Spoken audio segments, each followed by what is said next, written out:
Good afternoon, Chair Bollendorf, members Garrett Holmes, staff and guests. The lobbies are open and the recording has begun. Thank you, Gretchen. Good afternoon. I'll now convene the executive management team for Wednesday, June 11th. We'll jump right into our meeting. First item on the agenda is approval for some minute meetings. So I'm looking for a motion to approve the meeting minutes as they are listed on the agenda. This is Holly. I'll approve the motion, the minutes as they're listed on the agenda. Okay. Thanks. Second. All right, so moved. With that, we'll move right into our first agenda item, which is a legislative update from Mark Webster. So Mark, I'll turn it over to you. Right. Well, good afternoon. As I discussed last time, I've been working with Jessica Dang and Mallory Hayes to update the legislative implementation tracker that you saw last year. And so we've done some work to integrate it with the strategic portfolio work that the agency is doing, so we can get a sense of when and where those big lifts are for each division. Of course, many of those are legislatively driven, and then there are some things that we've chosen to take on. But it's going to be really important to know when licensing or IT or the rules team has some capacity and when they don't. It's also important that we keep an eye on all of these things so we don't drop anything, any of those like little provisos or whatnot. So again, wanted to share that, but there are a lot of updates to make, and that's because some of the bills that pass are going to generate a lot more work than others. And thus, they're going to have their own processes to do the kind of cross-divisional information sharing or assumption sharing as needed. So a good example that we were talking about before we got going, it was House Bill 1515 on expanded alcohol outdoor service in the World Cup 2026. So that bill creates a new application for local government. It creates some new processes impacting two big civic campuses in the state.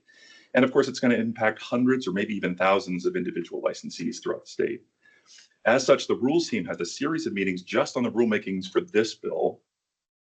And of course, they, as you recall, they filed the CR 101 in May, and they'll be doing stakeholder engagements probably in July.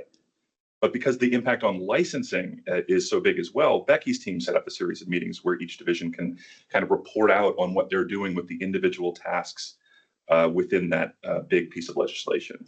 So we had the first of those meetings yesterday, and the second of the rules meetings late last week. Those meetings can help update the implementation tracker and make sure that we have the freshest information possible. The other thing that's going to impact it, of course, is the rules team's schedule. What order did they do the various rule projects that they have in front of them? So that's going to impact the timeline, and that's just about done, I think, and that's maybe something that Sarah's going to talk about later. So we're going to get that updated and bring it to the next EMT. The other big project that's been going on now has been soliciting for internal ideas for agency request legislation. I know you know this, but just for the audience and others, this is very distinct from budget requests. We will likely have budget requests around things like leads, but we don't need a bill for that. And so the fact that we don't have bills around, phase 3 or traceability in cannabis, doesn't mean that we're not working on those things. It's just that we don't need legislation to do that work. Quite frankly, it's been fairly quiet on the legislative front, and I think that reflects the budgetary situation that the state is in and the fact that it's a supplemental year. We don't have those kind of big things that we need to change, and I don't think the divisions have a long wish list of things that they've been putting off. That doesn't mean we won't have anything. I know E&E is working on a potential legislative fix, and at your request, we reached out to legislators that have mentioned, minor things that they've come up with that they'd like to see changed. And so we'll meet with them to determine if we'd like to bring those ideas to you. We have a meeting set up with Senator McEwen, for example, later this month. Some of those things we might be able to do, through policy and rules. Again, we know the crunch that the rules team is under, but if something tangible comes out of those conversations, we will definitely bring it here. And of course, if you all have ideas for potential bills, please let me know, and as soon as possible, as we work through the fall to get those over to the governor's office. Any questions? No questions. I do have a comment, Mark, if you can hear me, and that is just a reminder, last meeting, Justin walked us through the timeline of needing to move everything forward. He also requested that we send him potential items. So Justin has at least two items from me, and I just bring that up in case he has other items from other board members. And I'm assuming the two of you guys are connecting, but just to remind people that Justin had asked that, and he may be sitting on some requests as well. Or, yeah, I haven't seen that, but I'm sure as soon as he gets back, we can sit down and talk about them. All right, great. Any other questions or comments from board members? All right, seeing none, thank you, Mark. Appreciate it. All right, we'll move right over to Becky for a licensing update. So good afternoon, Chair Vollendraff and Chair members, board members Garrett and Holmes. I just want to provide you with a brief update about what's happening in the licensing division. It's going to be a little heavy, so I want to start with customer service. And you know that customer service team has continued to adjust to our new system, that they've done an outstanding job of adjusting and assisting our customers in navigating the portal. The team received over 2,400 calls in the month of May, that this is slightly less in the month of April by 200 calls, that this is still more than 1,000 more calls than we received the month before. That the customer service staff are continuing to meet their answering rates. We answer the phone 95% of the time, and we document all of the, how long it takes for each phone call, when a phone call is dropped, and 5% of the time, less than 5% of the time, a phone call is dropped, or so nobody sits there waiting on the phone for more than less than a minute, I would say. That since Leads has gone live, customer service has processed 663 special occasion applications with an average of 16 days. And I say that because that's huge for special occasion licenses, that they're supposed to be processed within 45 days. We were at 30 days, and the fact that we're at 16 days speaks to what Leads has the potential of doing. Right. So I mentioned that. And then I also, that our annual permits expire. Most of them expire on June 30th. So the team has been assisting permit holders with the new system and assisting with the new renewal process. Not all of our licensees who are required to renew their permits received a letter through the portal. And so we'll be sending out another group of letters notifying folks that they have to renew their permit prior to June 30th, so we can walk them through the portal. Again, that's, we've shortened that time frame because now we only have about 3 weeks left to help them in that process. Go ahead, Jim. I just have a quick question. Can you remind me of the type of licenses that require annual renewal? So there are permits. So there's actually, permits.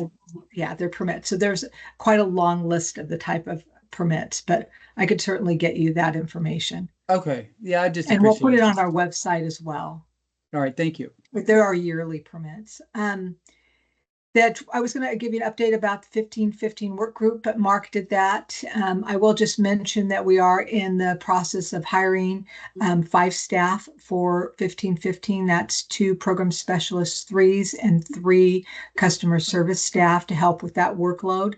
That and as Mark mentioned, that the same process that we did with social equity, and that's just having one division that oversees all of the work to make sure everybody stays on our timeline, to make sure that the IT work is happening, the rules work is happening, the finance work is happening, that's what that group meets about. And so I'm pleased that we had our first kickoff meeting yesterday, and just see this happening every 3 weeks to make sure, like I said, that we stay within the timelines of getting these licenses available sooner than later. There is a fee increase that happens on July 27th. So that's something that both IT, finance, and licensing is working on. I'm sure we'll get some type of communication out to all of our licensees. Just a reminder that most of those fees will increase by 50%. And then there were specific ones that were called out in the bill that increases of more or less theater license. It's considerably less than 50%. And then for cannabis, cannabis has been working to adjust with the system as well. That they are currently have 167 total files in process, and they've completed 50 files in the last 30 days. Cannabis staffing they have about 7 licensing senior investigators in that unit. For social equity, so far that we have 335 registrations. That's considerably more than we had at this time. When we opened the portal the last time around. That it is because it is just a registration. It's not an application. It's just a registration. So all of these at the end on July 2nd will be sent to the third party vendor to be requesting information from each of those applicants. So we're doing nothing but accepting the registration. And then for the liquor licensing team. So we're issuing licenses have been quite a bit slower than is typical. That folks are getting used to the new system, the liquor investigators, but also the customers. This is a huge lift for our customers in liquor. So I just, continue to ask for our customers' patience in issuing and in going through the process. The new system has also changed our timelines. Our caseloads are higher. We have an average of 40 files for each investigator. We have 19 investigators in liquor. That for those 19, that when in the old system 35 was a lot. So 40 is quite a bit heavier. We're trying not to get people over 50. That we have 123 applications waiting to be assigned to our liquor specialists. So they're just on hold right now. That's including 36 of unexpected group and 49 applications for CVS Pharmacy that's going to be purchasing Rite Aid. So we have big groups of applications that are coming in all at once. We also have we've because of the workload that we have requested, and it's been approved by Tony to allow us to hire 3 non-perm positions to help with that workload. That we also have issued applications to 9 staff that have worked at some point liquor or cannabis applications. And so if they have issued licenses at all in licensing, they've been assigned liquor applications. So we have 9 of those staff, and right now they have been issued around 94 applications altogether. Great. That we are issuing licenses we were at a rate of 60 days or less. We are somewhere between 90 and 120 days to issue a license right now. And that's on the liquor side. And then for staff updates, I just have 2 that are big, but a good, that congratulations to those staff. Dean Lau retired, that he had been with the LCB for 20 years. And so he's retiring at the end of this month. And then Ashley Stolson, who has been our data person, she's joining the E&E. She's going to be a liquor and compliance consultant, she's fantastic. They couldn't have done a better hire with Ashley. So that's all the updates for licensing. Great. Thanks so much. She can't leave until September, but I don't know if she's shared that. No, just joking. Congratulations, Larry. Thanks, Becky. And it's great that you clarified the difference between the registration and application when it comes to what's coming in for social equity, because I think there was some confusion there on thinking that it was 300 and some applications coming in, but it's registration. Yes. So, and, yeah. And some of those registration, a small number are duplicates, but we're not going to do anything with those. We just send everything. That's not for us to do. Everything goes over to the third party. Great. Thanks. All right. Any other questions or comments?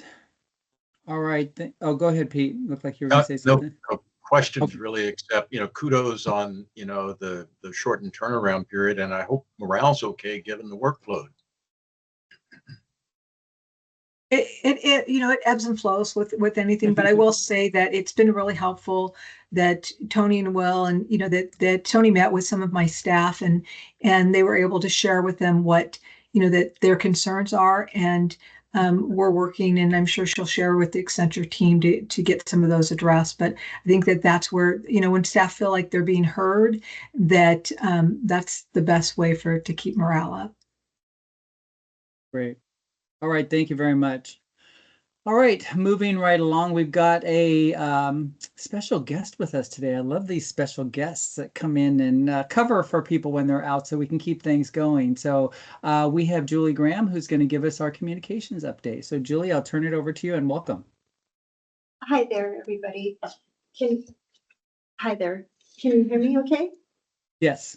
Okay, great.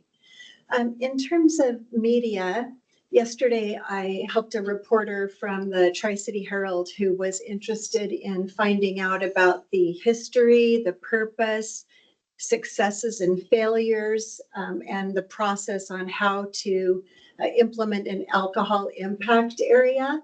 And so that just involved working with some fantastic staff from licensing who helped me pull all that information together for the reporter. Currently, one of the city council people in Pasco is interested in pursuing that for their jurisdiction. In terms of projects, I have been working in the SMP project for 5 years, and that work has kind of ebbed and flowed. And right now, what I've been doing is working with the project manager, with some staff from licensing, and with some from IT as we continue to identify and fix bugs to make sure that any significant ones, that we have some announcements on our website telling people what the problems are and what to do about them. Now that we've gotten a big load of those higher priority issues fixed, we'll be able to focus on making some improvements to the user interface that we know have been a challenge for our customers. So I'm really excited about being able to improve the usability of the portal. It has, like Becky said, it has a lot of potential. And there's also some room for opportunity for making sure our customers can use it easily. So working on that. We have a couple of upcoming maintenance releases for the portal where the system will be down. So every time that happens, we announce it in advance on our website.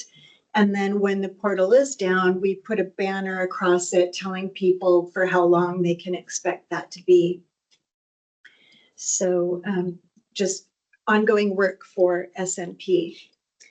Also, for the implementation of House Bill 1515, this morning I worked on a framework for a communications and outreach plan so that we can make sure that we're planning collaboratively, because this is a pretty complicated, complex, and integrated project that crosses the agency, and it also has multiple various audiences that we need to give information or engage with.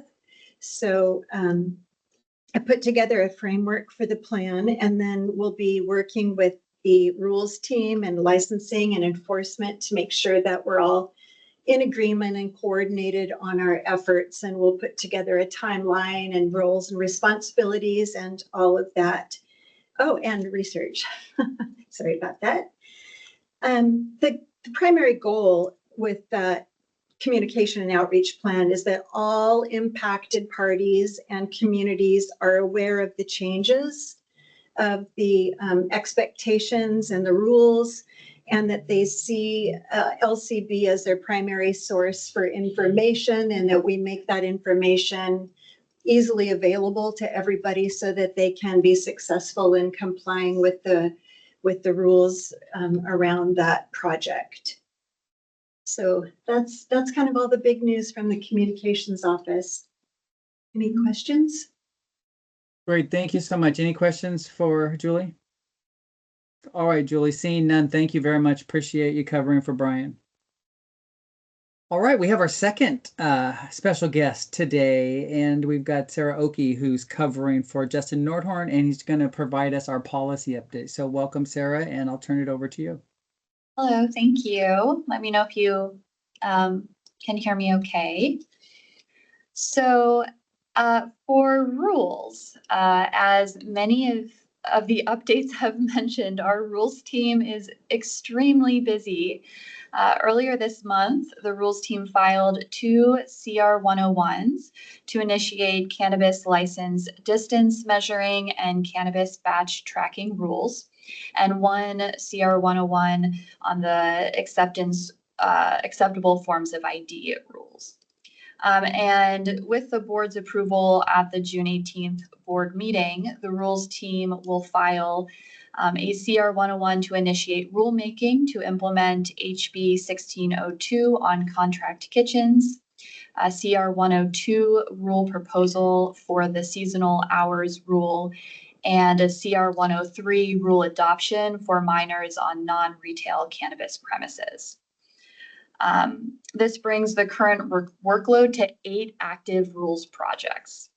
And in addition to that, the rules team plans to file 7 more CR 101s and a CR 105 over the next couple of months to begin implementing the remaining bills that require rulemaking. So in addition to all of this drafting, background work and research and coordination, to get these new projects rolling and to maintain and update all of the ongoing projects, the rules team is working really hard on working with stakeholders on the retail alcohol product placement rule project, and has begun meeting with stakeholders on 1515 as well.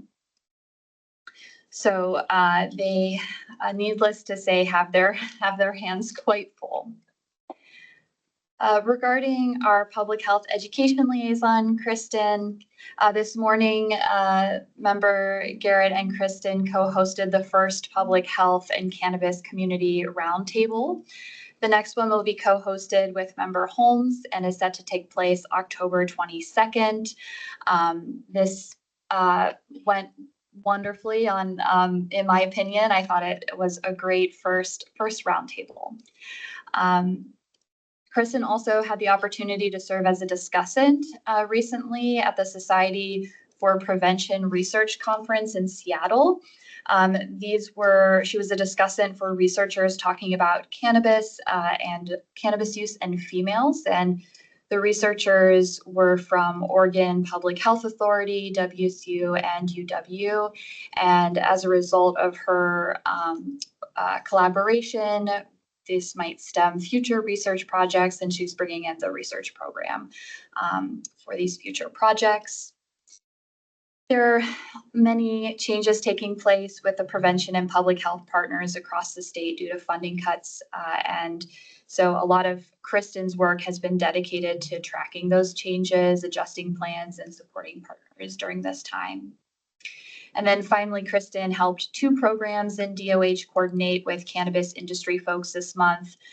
First, she set up a call between DOH Cannabis Consumer Education campaign team and industry folks to get feedback on the final campaign brand and initial materials. And then second, Kristen and the research program assisted the program folks at DOH to recruit bud tenders for a focus group to inform high THC bud tender training. That was part of HB 2320 that passed in last year's legislative session. And then last but not least, for research, we have 2 research briefs that are up and coming this month. The first is related to relative health risks of emerging nicotine-only products to tobacco products. This came from a lot of the public health and prevention requests that we heard from conferences late last year. And the second is related to remediation and pesticide exposure for inhalable versus edible cannabis products. And this is related to a lot of requests that we've heard from cannabis industry folks. This is a little bit more complicated, so we've talked quite a bit with Oregon and California to see what they've done. Regarding dashboards, we have two that we're working on: the liquor tax and fee dashboard, which we are talking with Department of Revenue right now and hope to get that in the process of approvals in this month to upload. And then also our rules tracker dashboard, which we're very excited about to get a working draft this month as well. In terms of projects, we've been working with our SEF partners who have been involved in the pilot project for increased spirit service to start collecting and sharing data with us to understand public health and safety related to increased spirit services. We've been prepping for the social equity and cannabis evaluation. That's a result of the legislature. Our ICPS data from last year was just recently published. So we've been combing through that. And our bud tender education survey closes at the end of this week. And so we'll be looking at that. And there's been some calls from CANRA for us to share that out, as there's been some interest to push that survey nationally. And then finally, we shared with Kristen, we've presented at the CAN Act conference last week and talked about the importance of multi-sector collaboration, not only with public health and prevention communities, but also within the cannabis industry, similar to what the roundtable was today. And in exciting news, we had our first publication accepted in the Journal of Cannabis and Cannabinoid Research. And I think that is the first research. I think that's our first article that we have under our agency's belt too. So I'm excited for that milestone. So more on that. So that was a lot, but our policy unit has a lot going on. Thank you. That's terrific. Thanks so much. And I had the opportunity to watch the recording of your presentation at the CANA Act conference, and it was terrific. I just can't give you enough credit, the team, for just the way that it was organized and the information, and to demonstrate the importance of working with our industry around public health and prevention.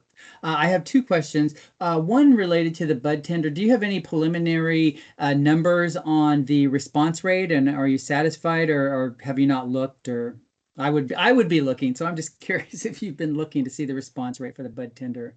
I think the last time I looked, we had about 350 responses, which is pretty good, because these are only retail employees and licensees. So that's terrific. Take a look further. Yeah, I mean, I really feel like our bud tenders are prime individuals to help educate, particularly new users, around products. So I'm really glad to hear that we're engaging with him. Okay, any other questions or comments from board members? Go ahead, Board Member Holmes. Yep, two quick questions. One is, was the healthcare roundtable recorded? And if so, can we view that?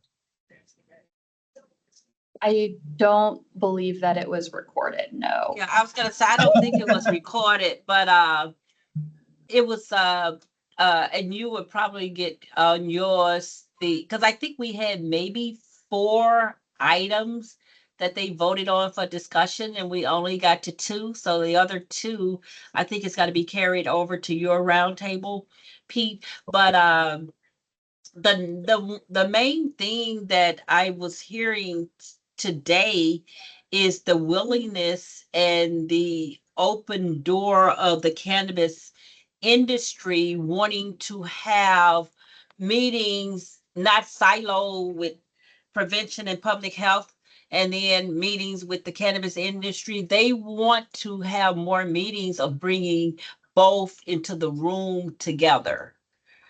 And that was I think that took a long most of the discussion is bringing prevention public health into the room with them so that they can hear and understand from public health where they're coming from, and that the other side can hear where they're coming from, and to try to reach some mutual grounds that will work with both.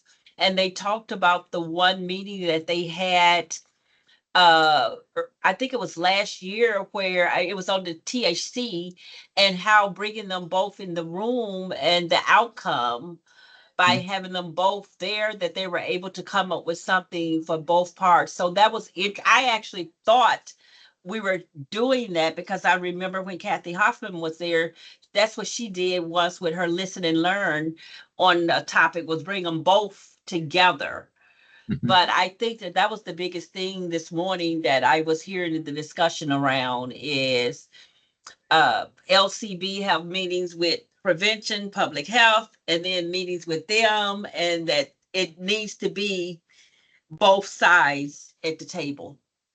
Oh, great. Well, Yeah. I'd love to circle back certainly and help prep for the October 22nd roundtable Yeah. as well. So Yeah. sounds like, especially with the holdover issues. The other question I had was, Jim, I had not seen the link to Sarah's presentation at the conference. I would love to see that too. Did I overlook it in my inbox? I didn't send it out, but I will. I'll send it out. I attended the conference, so I had access to all of the presentations. And I'm assuming we can share that. If I can share it, I'll share it with you, Pete. Thanks for the clarification. Got it. Yeah. Thank you. Okay. Thanks very much. All right, Sarah, appreciate it. And thanks again for filling in for Justin. Appreciate that too. All right, Larry, we will move right over to Larry Grant, our Director of Enforcement and Education, for his update. Hey, good afternoon. Can you all hear me okay? Yep. Good. I want to open with, I had a great opportunity last week to join Director Nordhorn, Director Lucella, and one of the cannabis captains over in Eastern Washington at a meeting with the Washington Cannabis Business Association. This was my first outing to meet with the large stakeholder group. And I think, the biggest thing that I take away from it is there was also a lot of interest and a lot of gratitude for some of the engagements with the enforcement personnel and agency personnel overall. They spent a lot of time at the individual roundtables talking about officers and specific officers and specific instances where they were helpful, as well as talking about our education program and some of the help from Matt McCallum and team. They also gave us some things that we can always look to do better with or work on as far as consistency across the state and consistency in the information that we provided. But I thought it was a good outing and a good opportunity to meet with a lot of the industry stakeholders.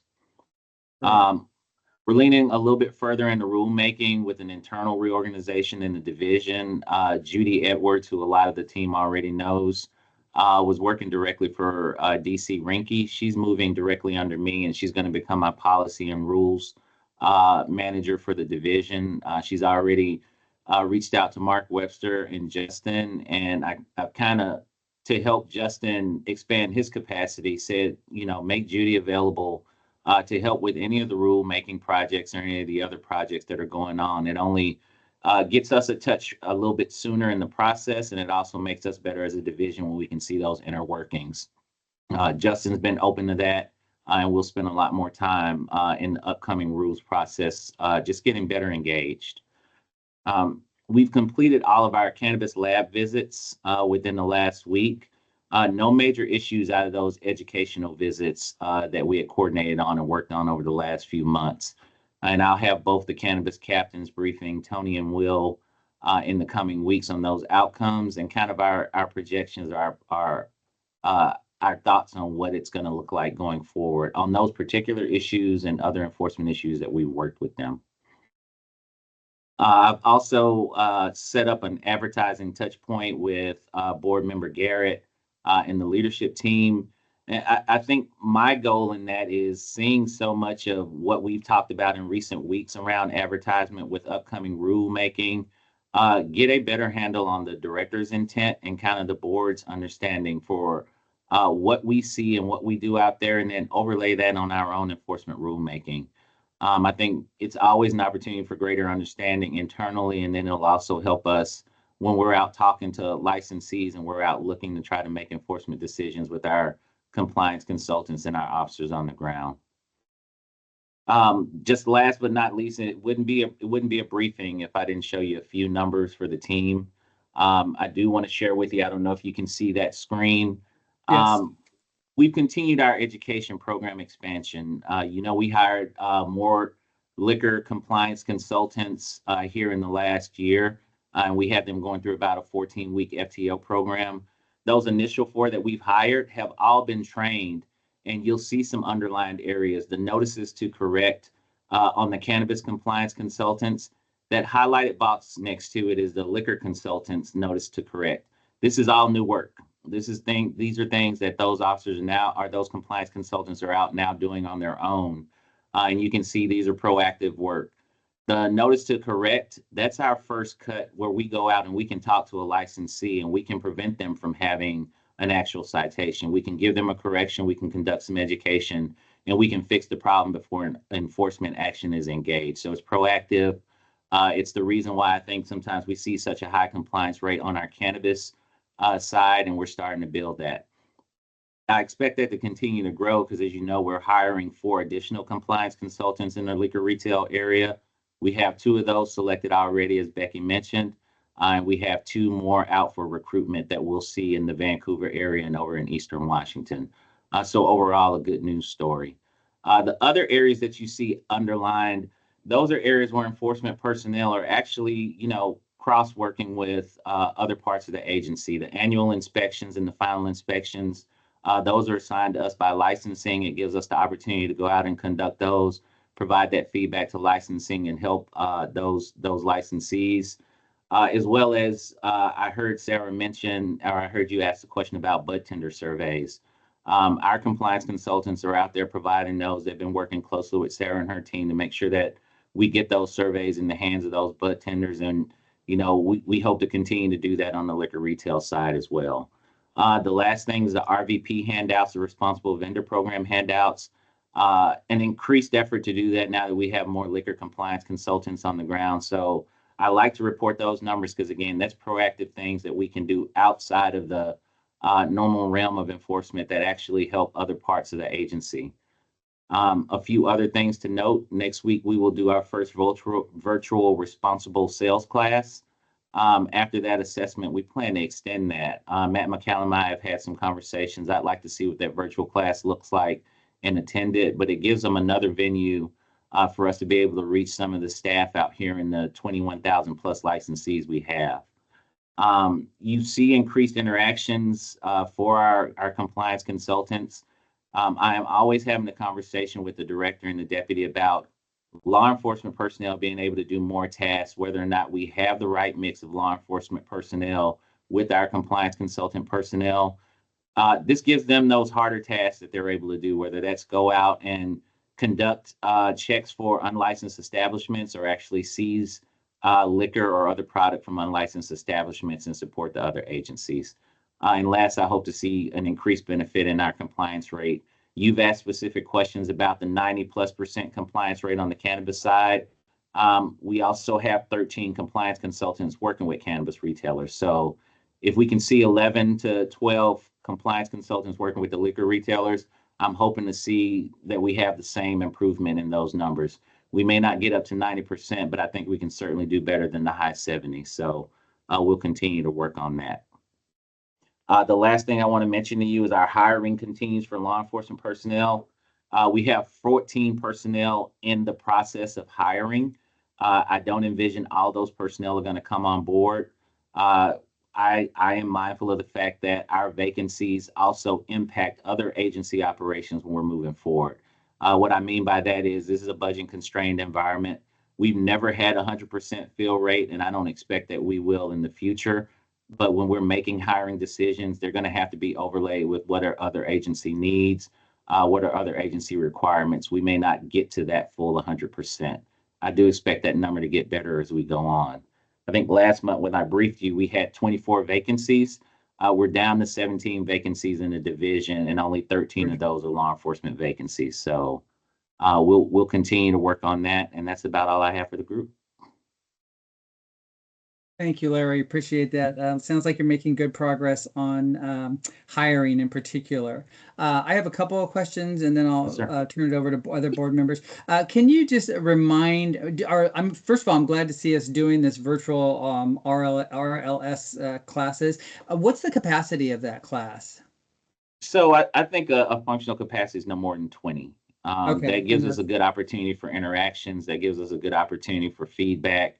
And then it doesn't become unmanageable. But this first out will tell us if that's actually manageable or if we need to do a smaller group. The ones I've seen in person have been about 7 to 10 personnel, and I've been in person for about 3 classes so far. Great. Okay. Well, I'd love to get an update on that next time you're presenting to us, just to let us know how that went and what the future of that looks like doing them virtually.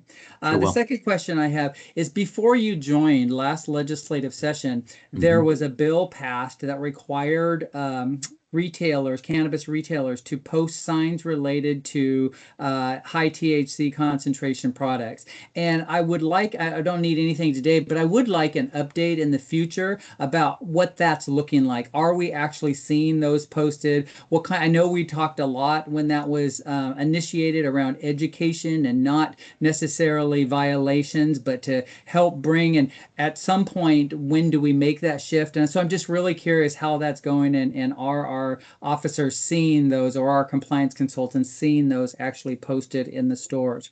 And then the last thing I have is related to litigation review. You and I've had multiple conversations about this, and in litigation review, I'm still seeing language that's related to maze. And I'll give you a specific example. It has to do with the use of the automated system or whatever, scanners for checking ID. One of the things we put in there when we were making a compromise and reducing the fine, or reducing the number of days, is saying that licensees have made available the scanner for people to use, that they may use. My preference would be that they will use. When we have given a violation and we are looking at reducing that, for me, it makes more sense that we're saying, hey, you always could use this. Now, if you want us to consider reducing your fine, we're expecting that you will have a policy that your staff will use that. So just another example, I'm hoping to continue to see language in there that is more directive in a direction versus this passive may use kind of stuff. No, I agree with you. And we've had multiple touch points with Shell where I've tried to check for that. I will get back into that with him. Some of them may still be in the queue.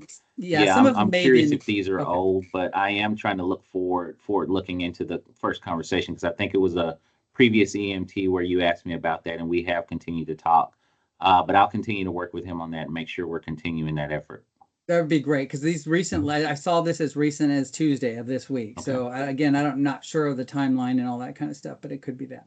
All right, thank you, thanks, sir. appreciate it. All right, anything from other board members for Larry? It looks like board member Holmes has a comment or a question. Yes, sir. Yeah, quick question for you, Larry. I was interested in your the numbers that you shared with us, and I was wondering, what is the ratio of our compliance consultants to our law enforcement officers for each side, cannabis and liquor? Yeah, great. So we have about 13 cannabis compliance consultants, and we have a little bit over 22 field cannabis law enforcement officers. We have 5 vacancies. So if we fill that to 100%, it'll be about 1 to 2. We have now 14 personnel who are going to be liquor compliance consultants, and a little bit under 85 law enforcement officers who are working retail liquor. So when we right-size that number, I think that was one of the things that I said in a previous brief, is I'm looking forward to getting to closer to the beginning of the year to see where that ratio comes out, right? And to also see what we look like on FTEs, miles driven, actual educational context, so we can get some context into what work is being done and where the impacts are, whether there's more juice for the squeeze on some of the compliance consultant work and whether you're seeing that or what these law enforcement officers are doing as far as impacting the licensees as well.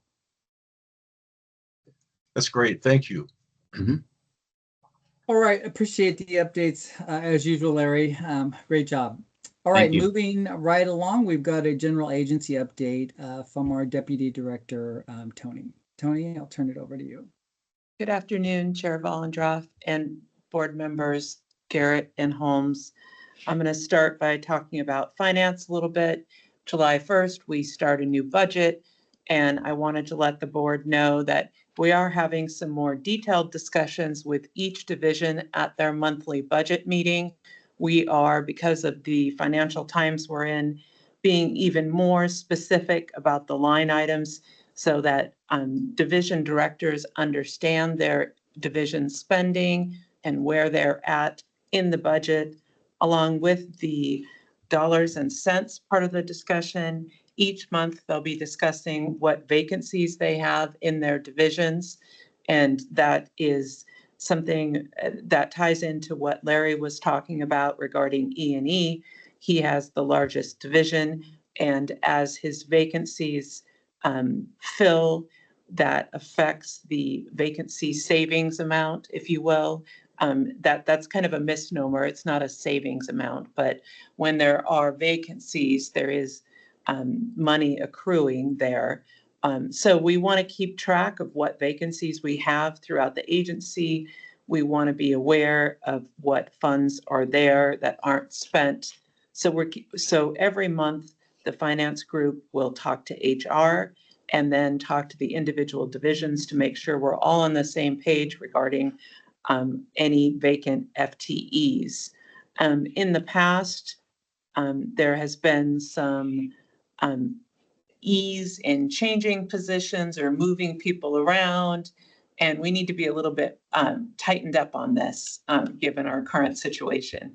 So we also still go through the process of getting approval before we hire any positions, except E&E, of course, has a blanket approval for their enforcement positions, but all other positions still go through the approval process and have to get an exception or an exemption from our director to get filled.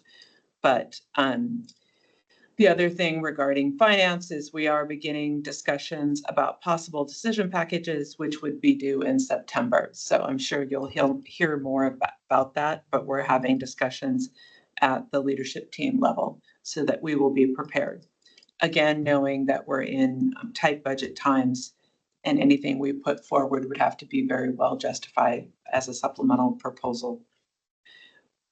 And now I will speak about leads, which is what I've been spending a great deal of my past 3 weeks or so on.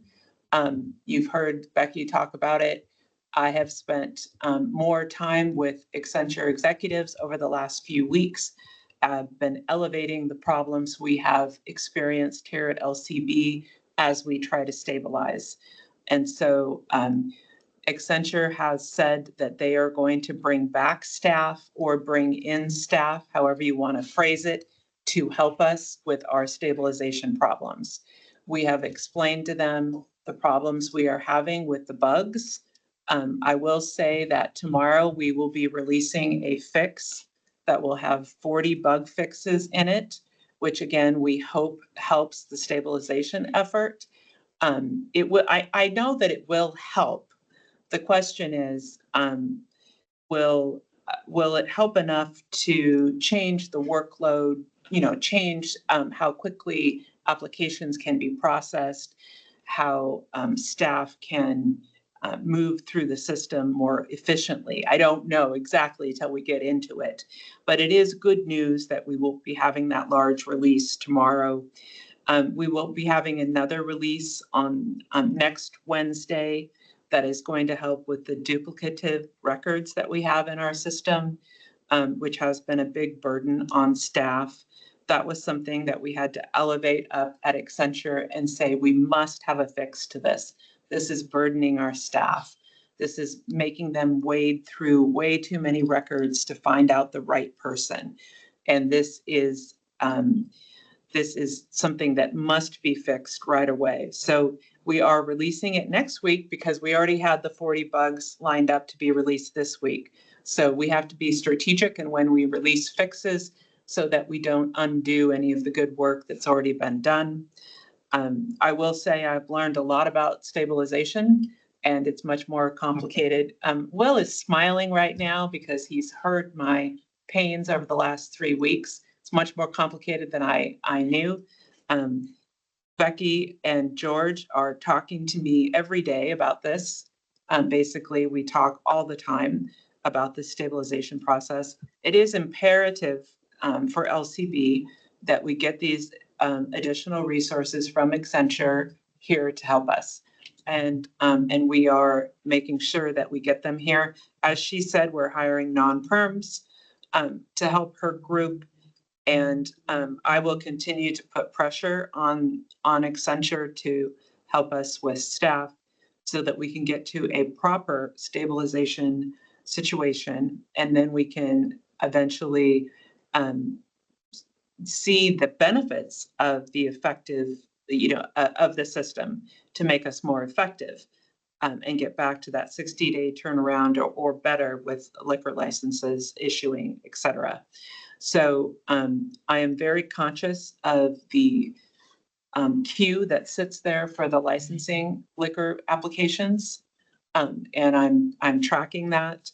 I'm also tracking the fact that we have a queue with voicemails that need to be answered that are coming into our service desk. That is another area where we will get help from Accenture that we need to work on right away. And our IT staff and licensing staff are working very hard. Becky mentioned I've met with the licensing frontline staff twice and listened to them for a good hour firsthand to hear directly from them. I hear, I probably said this before in this meeting. I apologize if I'm completely repeating myself, but I hear about the problems with the system, but usually that's third hand. And so I decided to meet with staff to hear firsthand from staff, what are your problems? And that's helpful for me to hear that. I am starting to talk to IT staff more directly than I have been in the past to get a sense of their workloads. We know we need to find a way to stabilize, and we also need to find a way to give our staffs break. Summertime's coming. It's natural time for vacation. We don't want to burn people out. And so we need to balance this and ask for the public's patience as we get used to our new system and continue to iron out the bugs. We will, after next week's release regarding the duplicative records, we will have another release on June 25th. Most likely that will involve new legislation that we have to code for, if you will, that the new legislation that goes into effect in July. So we're mapping that all out, figuring out if that's the appropriate time to roll out that fix. Because it involves fees, we have to figure out the right time to roll out that. So they're working very hard on that. And that's really all I have. That's really been a big part of what I've been doing the last couple of weeks.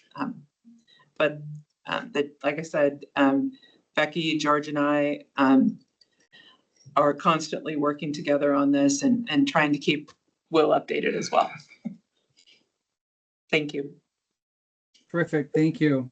And a couple comments from me, and that is thank you, first of all, for meeting with the employees directly. I think that's important and was a nice gesture on your part to hear firsthand some of the concerns. I have a question. So 40 fixes sounds like a lot to me, and I know that during these types of software releases that fixes are not uncommon, that happens, but are we surprised at the volume of fixes? And I mean, is this above and beyond what we had expected? What's our plan moving forward to make sure should we go into, or when we go into phase 3, that we don't have these same types of challenges? Well, I will say that, the 40 is the number of that we've grouped together to be released this week. The total number of bugs, I don't know.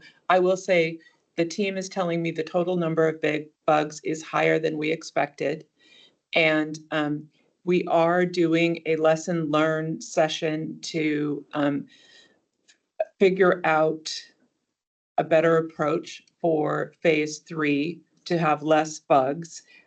We have learned some things about our requirement writing and what we really want, making sure we're clear on our requirements and making sure we're communicating that to Accenture. But we have more to process after we stabilize before we go into phase 3. So I can't completely answer that yet because we're still in stabilization mode, but we definitely have to figure that out before we go to phase 3.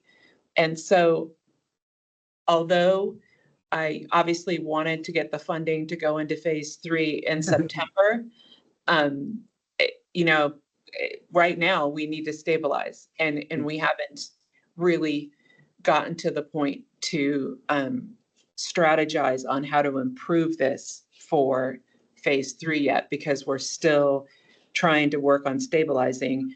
And one of the lessons we've learned over the last 3 weeks is, although we want to help licensing and we want to help IT, we also can't go so fast that we create any unintended chaos here if we go too fast. Yeah. And then we don't want to burn out our staff. So I don't have a complete answer for you, but we obviously need to address that. All right, thank you. And I also just wanted to recognize Becky and George and the entire team for the heavy lift here and the impact to our licensees, and recognition and patience is appreciated. So really want to just call that out. So thank you. All right, any other questions or comments from board members? All right.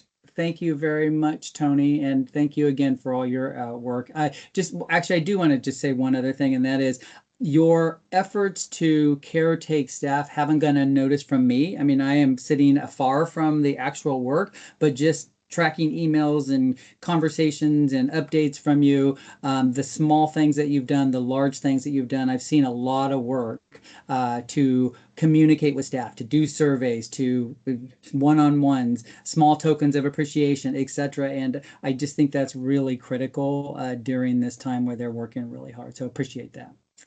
All right, we will move on to our director. So Director LaKayla is going to give us an update. And I do want to, before you start, Will, if I could just acknowledge you and Justin and Larry, and there was one other staff that I'm missing that went over to Walla Walla. That's a big commitment. It's a commitment on our part to take the time to drive over there during tough budget times. But I think it was critical, and I think it was really important that you were there. And I just wanted to acknowledge the effort that it took for the 4 of you to take the time and participate in that. So appreciate that. And I'm sure you'll have some things to say perhaps about that.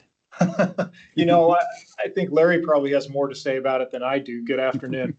He got to spend, 6 hours each way of glorious time where we got to work through some operational challenges.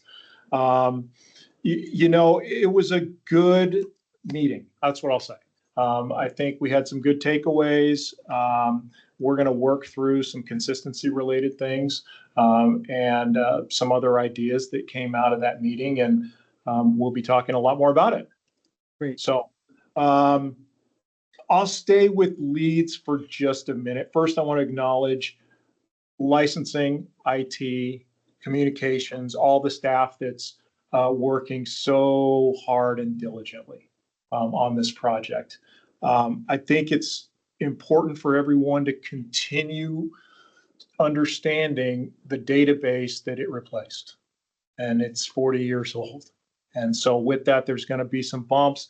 Where do I spend a lot of my time? That's where I've been spending a lot of time trying to support staff and leads, working through technical solutions to some of these challenges. So I'll start there. Board Member Holmes, Cannabis Observer recorded the audio for the public health and cannabis roundtable. And I know that he's going to be writing on that. And so you'll be able to go there to use as prep for the upcoming meeting. And it was a great meeting, so thanks to Kristen Haley. Board Member Garrett, thank you very much for facilitating. Great conversation, great conversation. Spending time meeting with the governor's office on a variety of topics, as you can imagine, whether it's the federal landscape, whether it's the budget, and all the challenges that we've got here. And so, as everyone's aware, like Washington State agencies, we're going to continue to work through the various challenges posed by the budget. I appreciate the board's support through all this and staff support. We've had to make some difficult decisions over the last 3, 4, 5 months, and we're going to continue moving forward. Lastly, I think it's the last EMT before our HR director, Anita Bingham, retires. And so fortunately, I think she'll be at the board meeting next week. So the board and staff will be able to say their parting words. So happy to answer any questions. Thank you for the update. Any questions for the director? All right, seeing none, I think that takes us to our last agenda item, which is additional team updates and final board inquiries. Anything from the board? Gretchen or Deb, anything? Nothing, thank you. All right, well, hearing none, I'll adjourn the meeting. Thank you very much. Have a great day. Thank you. Thank you.